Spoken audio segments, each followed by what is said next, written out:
Welcome to another episode of Cooking with Lewis and Clark. Today, we're going to show you how to make pan-fried catfish, 19th century style. Hi, welcome to another exciting episode of Cooking with Lewis and Clark. I'm Mr. Raymond. I'm Mr. Graham. And today, we're going to show you how to make pan-fried catfish just like the Court Discovery did in 1804. I'm totally ready for this. I got my George Foreman ready, and we're ready to cook. I'm speechless. Have you never seen this before?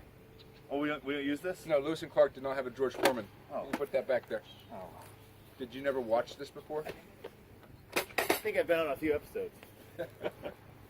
Hey, so in order to make pan-fried catfish like Lewis and Clark did, here's what you need. You need to have some catfish. I got that in the seafood aisle at the local supermarket. You need to have some vegetable oil. You need to have some cornmeal, which I got in the cornmeal aisle. And as we had in the 80s, again, Mr. Graham, a little salt and pepper. Yeah, push that over here. As the men traveled up the Missouri River, Captain Lewis ordered that the men be put on 3-day rations. It was like a cycle, so they weren't getting the same thing every day, but it wasn't that much of a variety. On day 1, they ended up getting flour and lard. That sounds horrible. On day 2, the men were rationed salted pork, probably more salt than pork, and cornmeal, a little bit better. On day 3, they had salted pork and flour. And this was a revolving cycle of what their rations would be. However, when fresh meat could be found, they saved the pork for a rainy day. And if you remember from a previous video, they brought along something in the order of 1,500 fish hooks, and that's where these come in handy. For fresh meat, you would go and catch fish, and they even went out and hunted some bear and some deer. Bear. Yeah. Cooking with Lewis and Clark. Bear. I can see it now. Let's go to the store and get some.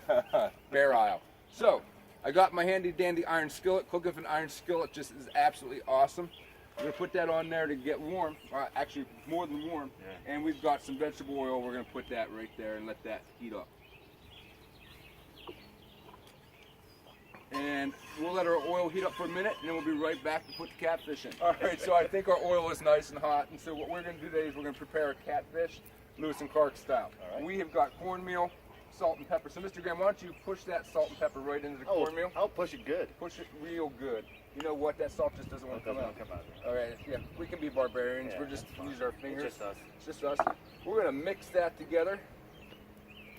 So we got a cornmeal, salt, pepper, flour thing going on here. Mr. Graham, you take your piece of catfish. This is the fun Put part. it in there. Let's get that thing on both sides. Go ahead, just reach in there. Yeah, just reach in there and coat that thing. All right. So you want this side one more time. Really good. And I'll stick it in the frying pan. I'm going to do it like this.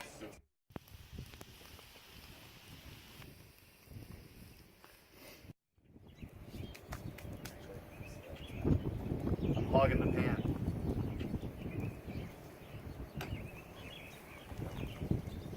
All right, Mr. Graham, the catfish is in the skillet. It's supposed to cook for about 4 minutes on each side. So we're going to come back in 4 minutes and we'll flip it over, see how it looks. Sounds good. All right.